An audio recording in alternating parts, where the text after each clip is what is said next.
नमस्कार. आपलं ठाणे परिसर या वृत्तवाहिनीमध्ये आपलं स्वागत. पाहूयात आजच्या काही ठळक घडामोडी.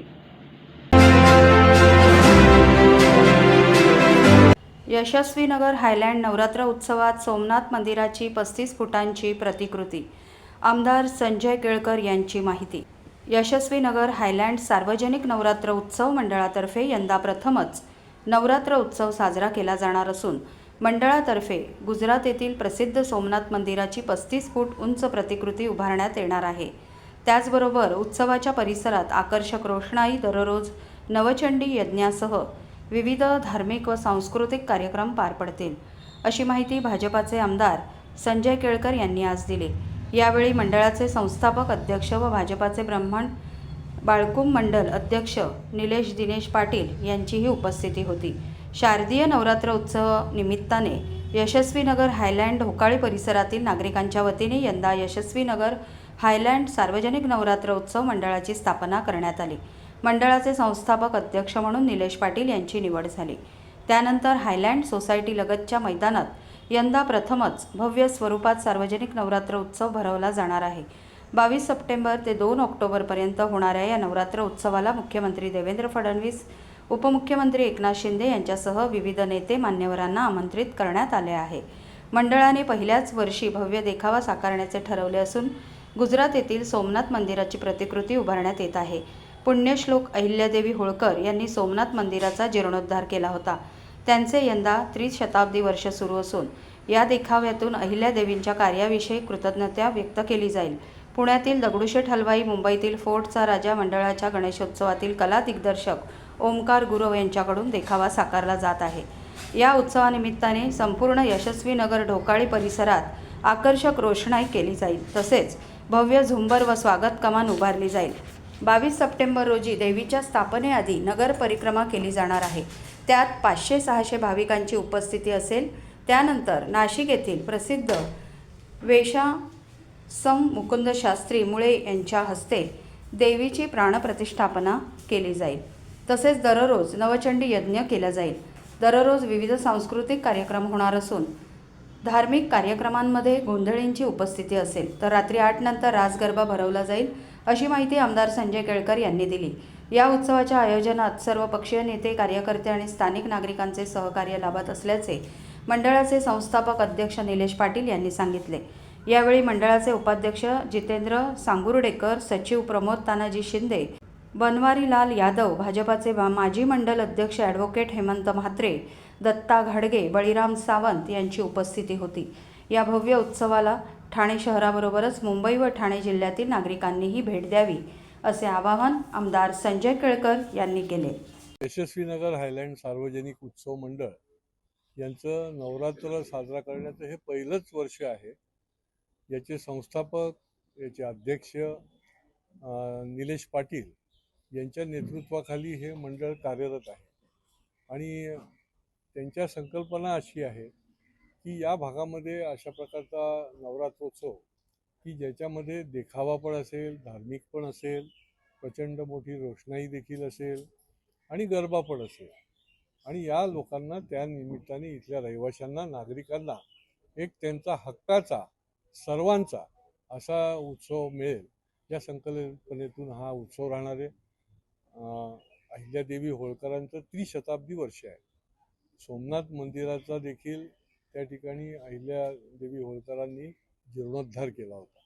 अनेक मंदिरांचा जसा जीर्णोद्धार केला, घाटांचा केला, तर म्हणून पहिलं वर्ष असल्यामुळे सोमनाथ मंदिराचा देखावा हा मोठे त्याच्यामधले कारागीर आहेत की ज्यांनी दगडूशेठ हलवाई असेल, फोर्ट भागातला फोर्टचा राजा असेल, याच्यामध्ये ज्यांचा सहभाग आहे त्यांच्या माध्यमातून हा देखावा आपण उभारला जातोय. नवचंडी यज्ञ देखील 9 दिवस भाविकांसाठी या ठिकाणी उपलब्ध आहे. आणि गरबा आहे, निरनिराळे धार्मिक सांस्कृतिक कार्यक्रमाचं आयोजन या निमित्ताने आहे. परंतु या सगळ्या यशस्वी नगर, हायलँड, बाळकुंभ सगळ्या भागामध्ये लोकांनी उभा केलेला उत्सव, त्याचं निमित्त जे आहे ते निलेश पाटीलच्या नेतृत्वाखालची आमची सगळी मंडळी असतील. तर असं त्याचं जर स्वरूप निर्माण झालं तर पार्टिसिपेशन लोकांचं राहणार आहे आणि त्या माध्यमातून हा उत्सव साजरा होणार आहे. त्याची तयारी अतिशय जोरात सुरू आहे. आणि या माध्यमातून एक मला असं वाटतं की संबंध ठाणे शहरामधल्या लोकांना देखील या ठिकाणी एक आकर्षणाचं एक ठिकाण नवरात्रोत्सवाच्या निमित्ताने हे निश्चितपणे ठरेल असा मला एक विश्वास वाटतो. नमस्कार. यशस्वीनगर हायलँड सार्वजनिक उत्सव मंडळातर्फे यावर्षी आम्ही सार्वजनिक नवरात्र उत्सव या हायलँड परिसरात मोठ्या संख्येने आणि मोठ्या भाविकांच्या उपस्थितीत साजरा करतोय. आज ह्या मागची संकल्पना एवढीच होती की ह्या विभागाचा जर आपण विचार केला तर आमच्याकडे एवढ्या टोलेजंग इमारती झालेल्या आहेत, त्याच्यामध्ये राहणारे नागरिक वाढलेले आहेत, परंतु इथे त्या नागरिकांना धार्मिक कार्यक्रम असतील किंवा उत्सव असतील तर याच्यासाठी ठाणे शहरामध्ये जावं लागायचं किंवा ठाणे शहराच्या बाहेर जावं लागायचं. तर ही संकल्पना आम्ही साहेबांसमोर ठेवली की साहेब आमच्या विभागात देखील असा कार्यक्रम करण्याचे आम्ही योजले आहे आणि या विभागाच्या सर्व पालक कर्तव्य म्हणून आपण स्वीकारलेला असताना आज आपण आमदार इथे आहात, तर आपल्या आशीर्वादाने आणि मार्गदर्शनाने आम्हाला इथे कार्यक्रम करण्याबद्दल आपण ऊर्जा द्यावी.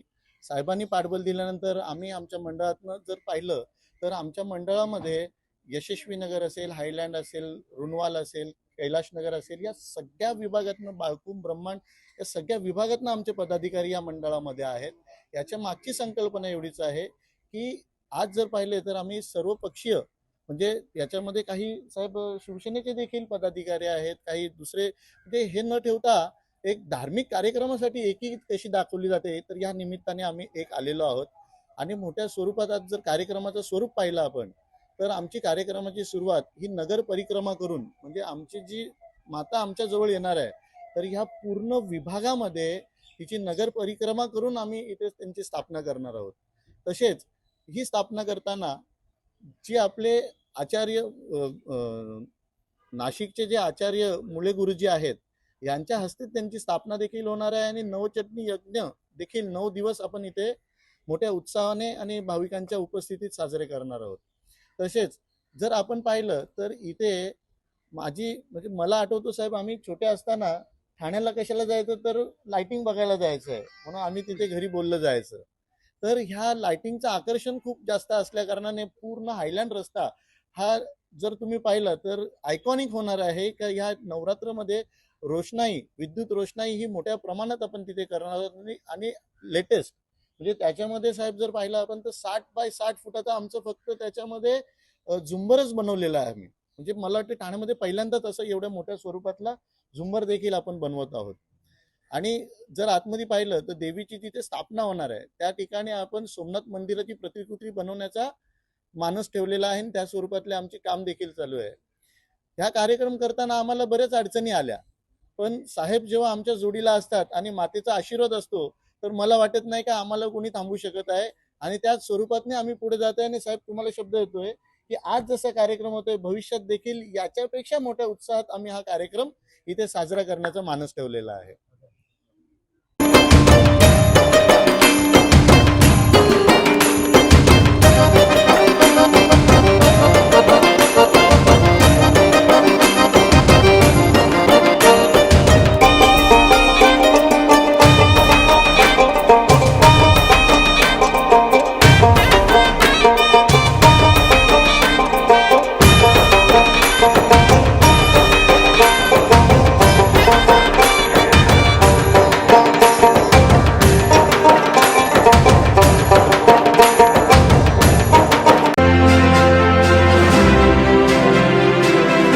धर्मवीर आनंद दिघे यांच्या विरोधातील वक्तव्यावर ठाण्यात शिवसैनिकांचा संताप. संजय राऊत यांच्या प्रतिमेला जोडे मारून निषेध. संपूर्ण महाराष्ट्राचे श्रद्धास्थान आणि शिवसैनिकांच्या हृदयात स्थान असलेले धर्मवीर आनंद दिघे साहेब यांच्या विरोधात खासदार संजय राऊत यांनी केलेल्या बेताल वक्तव्याचा आज ठाण्यात तीव्र शिंदेंच्या शिवसेनेकडून निषेध व्यक्त करण्यात आला. राऊत यांच्या या वक्तव्यामुळे ठाण्यासह राज्यभरातील शिवसैनिक आणि सर्वसामान्य नागरिकांमध्ये संतापाची लाट उसळली आहे. ठाण्यातील शेकडो शिवसैनिकांनी मोठ्या संख्येने एकत्र येत आक्रमक आंदोलन केलं. या आंदोलनादरम्यान शिवसैनिकांनी संजय राऊत यांच्या प्रतिमेला जोडे मारून आपला रोष व्यक्त केला. एवढेच नाही तर त्यांच्या पुतळ्याचे दहन करून संताप व्यक्त करण्यात आला. यावेळी शिवसैनिकांनी घोषणाबाजी करत राऊत यांनी तातडीने माफी मागावी अशी जोरदार मागणी केली.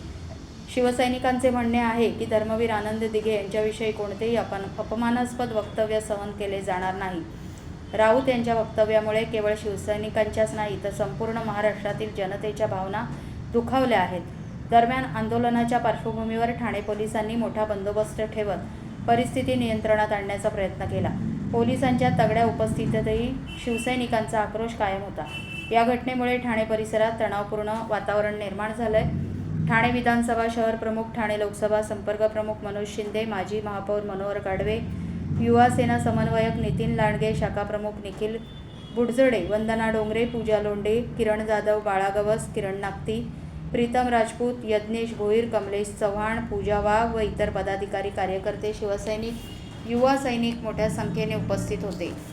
संजय राऊत म्हणजे महाराष्ट्रातला नारद मुनी आहे. त्यांना गेले 25 वर्ष दिघे साहेब जाऊन पण त्यांच्यामधल्या त्यांच्या पोटातला पोटशूळ मातृश्रीवरती कायमस्वरूपी दिघे साहेब जिवंत असताना पण मी सध्या साक्षीदार आहे. त्यावेळेला सुद्धा त्या दिघे साहेबांच्या बद्दल त्यांना आकस होता आणि आज दिघे साहेब जाऊन 25 वर्ष झाली तरी सुद्धा त्यांच्या मनामध्ये आकस आहे. हिंदी हृदय सम्राट सहसमाजिक बाळासाहेब ठाकरे हे अख्ख्या महाराष्ट्राचे दैवत आहेत आणि ह्या महाराष्ट्राच्या देवताबद्दल काहीतरी आग लावायचे धंदे करायचे, लोकांमध्ये एखादा संभ्रम निर्माण करायचा, हे संजय राऊतांचं काम आहे. आणि संजय राऊत किंवा इथले उभाटा गटाचे जे नेते तथाकथित राजन विचारे ते संजय राऊतांना उत्तर देणार आहेत का? ते पण यांचे शिष्य होते. आणि संजय राऊतांना दिघे साहेबांनी बोलायचा अधिकार अजिबात नाहीये.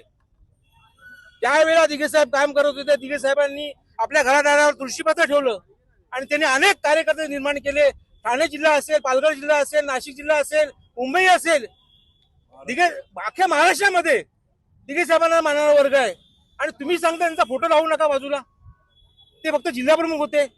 मग तुम्हाला त्यांच्याबद्दल एवढा पोटशूळ का? त्या जिवंत असताना पण त्यांच्या मनामध्ये पोटशूळ होता आणि आता पण त्यांच्या मनात 25 वर्ष गेले दिघे साहेब जाऊन सुद्धा तरी पण तुम्हाला त्यांच्याविषयी पोटशूळ आहे. जे ठाण्यामधले नेते आहेत उभाटा गटाचे, जे दिघे साहेबांना मानतात म्हणून ते खासदार, माजी खासदार झाले. ते माजी खासदार का झाले तर त्यांना हे कधीच त्यांना समजलं नाही. फक्त मातोश्रीच्या चाटुगिरी केली या लोकांनी. आणि मातोश्रीच्या चाटुगिरी करण्यासाठी संजय राऊत कुठच्या थराला जातात हे तुम्ही आज प्रत्यक्ष बघितलेलं आहे. दुसरं काही नाहीये. किती दिघे साहेबांच्या बद्दल तुम्ही अजून हे करणार, तुम्हाला कधीही यश येणार नाही. आणि जी आता वातावरण चालली आहे मातोश्रीची, ह्या दिघे साहेबांनी अक्षरशः तुळशीपत्र ठेवलं घरादारावरती आणि कितीतरी शिवसैनिक तयार केले. एकनाथ शिंदे साहेबांसारखांचा मुख्यमंत्री तयार केला त्यांनी. अजून काय पाहिजे तुम्हाला? संजय राऊतांचा वक्तव्य म्हणजे काय, आता सर्व त्यांच्या कडून गेलेत. महाविकास आघाडीची जेव्हा सभा होते तेव्हा उद्धव साहेबांना हिंदू उदय सम्राट बोलण्यासाठी पण परवानगी घ्यावी लागते किंवा ते बोलत सुद्धा नाहीत. त्यांचेच पुत्र आहेत ना ते. आणि त्या शिंदे साहेब नेहमी बाळासाहेबांचा आदर करतात. नेहमी बाळासाहेबांबद्दल किंवा बाळासाहेबांच्या विचारानेच आमची शिवसेना चाललेली आहे. बाळासाहेबांच्या विचाराने शिवसेना चाललेली आहे. आणि तुम्ही दिघे साहेबांना जिल्हा, अरे तुमचा माणूस तुमच्यासाठी त्यांनी अहोरात्र कष्ट केले ना, त्या इतरांसाठी केले. आणि जनता त्यांना मानते, नागरिक त्यांना मानतात. आजही त्यांच्या तसबिरीला हार घालतात. घराघरामध्ये त्यांच्या तसबिरी आहेत.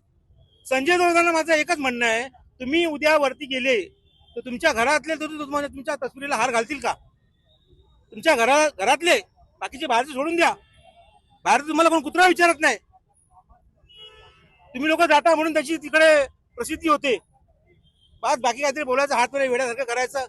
आणि संजय राऊत म्हणजे ह्या महाराष्ट्रातला सर्वात मोठा नारद मुनी आहे. आग लावायचे धंदे करायचे, लोकांची दिशाभूल करायची, कार्यकर्त्यांना काहीतरी संभ्रम निर्माण करायचा, आपापसामध्ये लावालावी करायची, हेच त्या संजय राऊतांचे धंदे आहेत. प्रॅक्टिकल वर्क काय? म्हणून तुमची एवढी बिचाट होते, तुमच्याकडे कोणी येत नाही. म्हणजे वाईट वाटतं की 25 वर्ष झाले तरी पण. अरे मातोश्रीवाले बाळासाहेबांचं महत्व कमी करतायत. आम्ही तर बाळासाहेबांच्या विचारांनी शिवसेना चालवतात. आमचे शिंदेसाहेब बाळासाहेबांच्या विचारांनी शिंदे चालवतात, म्हणून ते एवढे आमदार खासदार आमचे निवडून आले. आणि येणारे सर्व महापालिका ते सुद्धा आम्ही युतीचे सर्व पदाधिकारी आमचे नगरसेवक जास्त निवडून येणार आहेत. मुंबई महापालिका त्यांच्या हातून निघून टाकली आहे, म्हणून त्यांचा हा पोरगळ आहे. मुंबई महापालिकेसाठी त्यांचा जीवाचा आटापिटा चाललेला आहे. काय काय केलं त्यांनी आतापर्यंत? आज शिंदे साहेब अहोरात्र जनतेच्या सेवेसाठी अहोरात्र काम करतायत. तुम्ही फक्त जाता, एखादं भाषण ठोकता आणि घरी जाऊन झोपता. बस बाकी काय तुमच्याकडे काय राहिले का तुमच्याकडे? आज तुमच्याकडे उमेदवारी घ्यायला लोक नाहीये तुमच्याकडे. ठाण्यामध्ये काय परिस्थिती आहे? मला एकच सांगायचं आहे की या सर्व प्रकारात राजन विचारे संजय राऊतांचा निषेध करणार का? उबाटा गटाचे राजन विचारे शिंदे साहेबांचा संजय राऊतांचा निषेध करणार का? केदार दिघे शिंदे साहेब संजय राऊतांचा निषेध करणार का? करणार का निषेध? राजीनामा देणार का ते लोक? दिघे साहेबांचे शिष्य समजतात ना ते राजनीचे स्वतःला. मागच्या वेळेला त्यांना आम्ही सांगितलं कसं काय करायचं होतं ते. यावेळेला परत त्यांनी ठाण्यात येऊन दाखवा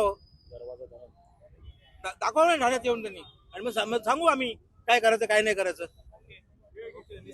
प्रमुख बाळासाहेब ठाकरे यांचं नातं काय होतं हे 10 ठिकाणी घरकाम करणाऱ्या संजय राऊतला कधीच कळू शकत नाही.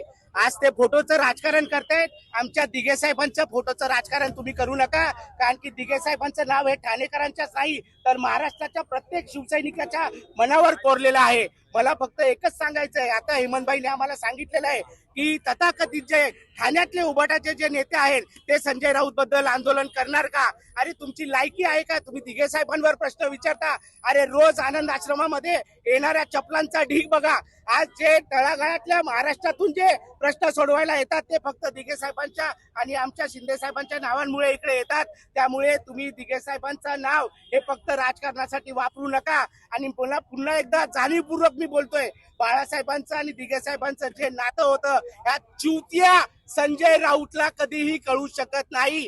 तो 10 ठिकाणी गरगडी म्हणून काम करतो.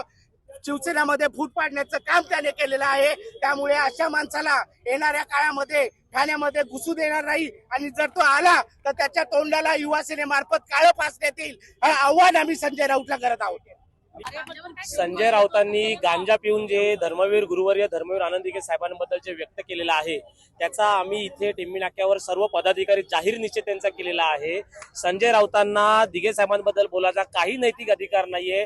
आम्ही दिघे साहेबांना लहानपणापासून आम्ही लहान असल्यापासून आम्ही बघतोय दिघे साहेबांचं कार्य. आज तुम्ही कोल्हापूरला जावा, तुम्ही महाराष्ट्राच्या कुठल्याही कानाकोपऱ्यात जावा, तिकडच्या देवस्थानांच्या आजूबाजूच्या मंदिरांमध्ये तिथे बाजूच्या दुकानांमध्येही आम्ही दिघे साहेबांचे फोटो बघितलेले आहेत. तिकडच्या लोकांच्या घरांमध्येही आम्ही दिघे साहेबांचे फोटो बघितलेले आहेत की दिघे साहेबांचं काम हे हिंदू हृदय सम्राट शिवसेना प्रमुख बाळासाहेब ठाकरे यांच्या मार्गदर्शनाखाली पूर्ण महाराष्ट्रात कशा प्रकारे ते पसरलेलं होतं ते आम्ही बघितलेलं आहे. त्यामुळे मातोश्री वरून उद्धव ठाकरे साहेब असतील किंवा संजय राऊत असतील संजय राऊतांनी यांनी आयुष्यभर दिघे साहेबांचा तिरस्कार केलेला आहे आणि हे पूर्ण ठाणेकरांना माहीत आहे. आणि संजय राऊतांना आमचं जाहीर आव्हान आहे, तर खरंच त्यांनी आपल्या घरातनं आपला आईचं दूध पिलं असेल तर त्यांनी खरंच आपलं ठाण्यामध्ये येऊन दाखवावं, या टेंबी नाक्यावर येऊन दाखवावं. आम्ही सर्व ठाणेकर मिळून संजय राऊतांना इकडनं पळून लावल्याशिवाय आम्ही राहणार नाही. राष्ट्रवादी काँग्रेस शरदचंद्र पवार पक्षाने गोपीचंद पडळकरांची प्रतिमा जाळली. जयंत पाटील यांच्याबाबत आक्षेपार्ह विधानाचा जोरदार निषेध. ठाण्यात आल्यास इंगा दाखवणार. राष्ट्रवादी काँग्रेसचे नेते जयंत पाटील यांच्याबाबत आक्षेपार्ह विधान करणाऱ्या गोपीचंद पडळकरांची प्रतिमा राष्ट्रवादी काँग्रेस शरदचंद्र पवार पक्षाचे राष्ट्रीय सरचिटणीस डॉक्टर जितेंद्र आव्हाड यांच्या मार्गदर्शनानुसार जाळण्यात आली. यावेळी कार्यकर्त्यांनी पडळकर यांच्या विरोधात जोरदार घोषणाबाजी करण्यात आली. गुरुवारी भाजपचे आमदार गोपीचंद पडळकर यांनी राष्ट्रवादीचे माजी प्रदेशाध्यक्ष जयंत पाटील यांच्याबाबत अत्यंत खालच्या दर्जाची टीका केली होती. त्याचा निषेध करण्यासाठी तसेच पडळकर यांच्यावर कारवाई करावी या मागणीसाठी राष्ट्रवादी काँग्रेस शरदचंद्र पवार पक्षाचे ठाणे जिल्हाध्यक्ष सुहास देसाई, कार्याध्यक्ष प्रकाश पाटील, महिला अध्यक्षा सुजाता घाग, महिला कार्याध्यक्षा साबिया मेमन यांच्या नेतृत्वाखाली जोरदार आंदोलन करण्यात आले. चोर गोपीचंदचे करायचे काय, खाली डोकं वर पाय, मंगळसूत्र चोराला जेरबंद करा, पडळकर मुर्दाबाद, तोंडाने विष्ठा ओकतो कोण, पडळकर शिवाय आहेच दुसरा कोण, अशा घोषणा देत कार्यकर्त्यांनी पडळकरांच्या प्रतिमेला जोडे मारो आंदोलन केले तसेच त्यांच्या प्रतिमाही जाळल्या. या आंदोलनात शेकडो कार्यकर्ते सहभागी झाले होते. याप्रसंगी सुहास देसाई म्हणाले की तोंडाने विष्ठा ओकणारा माणूस म्हणून गोपीचंद पडळकर यांची ओळख निर्माण झाली आहे. पडळकर हा वारंवार आमच्या नेत्यांवर आक्षेपार्ह टीका करत आहे. अधिवेशनादरम्यान त्याने डॉक्टर जितेंद्र आव्हाड यांच्या अंगावर गाडी घालण्याचा प्रयत्न केला होता. पडळकर हा विकृत माणूस आहे आणि अशी विकृती महाराष्ट्र कधी खपून घेत नाही. या पडळकर नावाचा साप आता ठेचण्याची वेळ आली आहे. आम्ही पडळकर याला खुले आव्हान देतो की त्याने ठाण्यात येऊन दाखवावे. त्याला पळता भुईच थोडी करू. हा पडळकर महाराष्ट्राच्या राजकारणाला लागलेली कीड आहे. आज आम्ही त्याची फक्त प्रतिमा जाळली आहे. पुढे काय करू हे त्याने समजून जावे असा इशारा दिला. महिला अध्यक्ष सुजाताताई घाग यांनी पडळकर यांचा कुत्रा असा उल्लेख करून म्हटले की भाजपच्या बड्या नेत्यांनी हा कुत्रा सोडला आहे का? या आधीही पडळकर यांनी अनेकांवर टीका केल्या आहेत, मात्र आता त्याने पुरती पातळी घालवली आहे. पडळकर ठाण्यात आल्यावर आम्ही त्यास चपलेने ठोकू. तर प्रदेश प्रवक्त्या रचना वैद्य यांनी पडळकर यांनी सुप्रियाताई सुळे, डॉक्टर जितेंद्र आव्हाड यांच्यावर अशीच टीका केली होती. मात्र स्वतःला सुसंस्कृत म्हणून घेणारे भाजपचे नेते यावर प्रतिक्रिया द्यायला तयार नाही. भाजप नेत्यांनी पडळकर यांना याच कामांसाठी सोडले आहे का असा सवाल केलाय. या आंदोलनात मकसूद खान, संतोष नागले, पूजाताई शिंदे, विचारे, राजन ज साठम, राजेश कदम, विक्रांत घाग, गजानन चौधरी, दिलीप नाईक, राजू शिंदे, कुलविंदर सिंग सोखी, राजू चापले, जगत सिंग, एकनाथ जाधव, सुनीता मोकाशी, प्रभाकर सावंत, समीर नेटके, शशिकला पुजारी, सुमित साधवाणी, सुनील सोनार, कुणाल भोईर, समाधान माने, फुलबानू पटेल, ज्योती निंबर्गी, रेश्मा भानुशाली, पंकज सिंग, प्रवीण सिंह, विजय पवार, दिगंबर गरुड, कुणाल वाघ, जितेंद्र काकडे, संदीप गोडकुपे, ज्ञानेश्वर राजपंखे, दिलीप उपाडे, शिवा कालू सिंग, रमेश खरात, निलेश जाधव, गणेश मोरे, संदीप ढकलिया, किरण पवार, राहुल भालेराव, शंकर पमनानी आदी कार्यकर्ते सहभागी झाले होते. सुसंस्कृत भाषेत सांगतो, पडळकर अरे नालायका, घोड्या, गाढवा, तू ठाण्यामध्ये तुझी अवकात काय आहे ना ती आम्ही दाखवतो. एक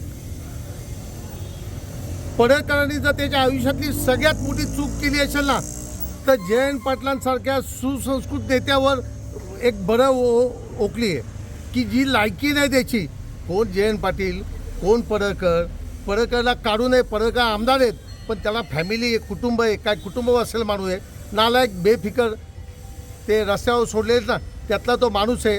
पण माझं एक म्हणणं आहे, BJPच्या नेत्यांनी त्याला समज दिली पाहिजे. असे कुत्रे कोणाचे ते अंगावर सोडू नका.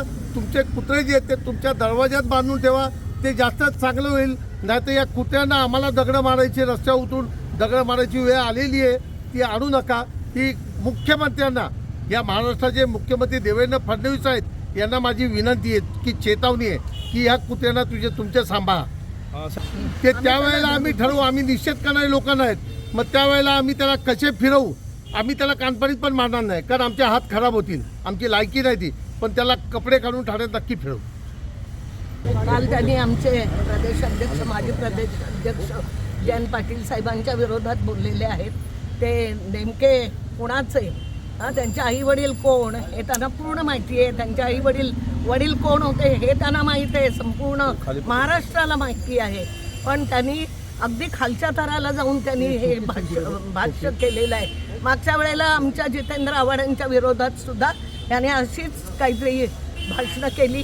आम्ही त्याचा जाहीर निषेध केला. त्याला चपलेने पण मारलं. आज परत तीच वेळ ह्याच्यावरती आलेली आहे. BJPवाले झोपलेले आहेत काय? जर प्रत्येकाची कुंडली काढायची ठरवली, काढा ना. इतर ज्यांची आहेत, जे वाईट आहेत, जे बेकार धंदे करतायत, ज्यांची संपूर्ण रेकॉर्ड खराब आहेत, त्यांची कुंडली काढा. अशा जयंत पाटलांसारख्या सोज्वळ, सज्जन, मनमिळावू माणसाच्या बद्दल असं जर हा पडळकर बोलत असेल तर BJPवाले काय करतात? त्यांनी हे कुत्रं सोडलेलं आहे का आपल्या पक्षातून? याच्यावरती टीका करायला, विरोधकांच्यावरती टीका करायला त्याला एकदा समज द्या. BJPवाल्यांना पण आमचं सांगणं आहे, मुख्यमंत्र्यांना पण सांगणं आहे, त्याला एकदा समज द्या. परत जर आमच्या कुठल्याही नेत्याच्या विरोधात ते बोलले तर ठाण्यामध्ये तुम्ही या. फक्त तुम्ही हायवेला येऊन दाखवा. आम्ही तुमची काय परिस्थिती करतो ती बघा. त्याला ठाण्यामध्ये आणा. नाही आहे तर आम्ही येतो त्यांच्याकडे, तिथे आम्ही त्यांना घेऊन इथे ठाण्याला येतो. त्यांच्याबरोबर जे ते अन्याय करते, आव्हाड साहेबाच्या बरोबर बोलला त्यांनी, त्याच्यानंतर आता जयंत पाटील साहेबाच्या बरोबर बोलला त्यांनी, ते जे चुकीचं बोलला त्यांनी, त्याचा आम्ही निषेध करू. पडळकर ह्या माणसाचं संतुलन बिघडलेलं आहे, म्हणजे मेंदू तर नाहीच आहे हे त्यांनी वारंवार सिद्ध केलेलं आहे. आव्हाड साहेबांच्या अंगावर गाडी नेऊन सुप्रियाताई सुळेंबद्दल काहीतरी वक्तव्य करून आणि काल जे ते बडबडले आहेत ते इतक्या खालच्या पातळीचं आहे की आम्ही त्याचा कधी विचारही करू नाही शकत. पण हे बडबडल्यानंतर कुठल्याही भाजपच्या वरिष्ठ नेत्यांनी त्याची दखल घेऊन पडळकरांना अजून तरी समज दिली आहे असं काही वाटत नाहीये. पडळकरांनी खरं तर समोर येऊन माफी मागायला पाहिजे होती, पण ते तर दूर. पण कुठल्याही भाजपच्या नेत्यांनी, मग ते मुख्यमंत्री असो किंवा राज्याचे त्यांचे प्रदेश अध्यक्ष असो रवींद्र चव्हाण साहेब, कोणीही त्यांचा नेता म्हणून, त्यांच्या पक्षातला एक सदस्य म्हणून त्यांना काही समज दिलेली नाही आहे. ह्याच्याच वरनं आम्हाला हे ठामपणे वाटतं की जे काय गोपीचंद पडळकर बरळत आहेत त्याच्या मागे फडणवीसांचा आशीर्वाद आहे त्यांना. तर या होत्या आपल्या शहरातील काही ठळक घडामोडी. उद्या पुन्हा भेटू याच वेळी याच ठिकाणी. धन्यवाद.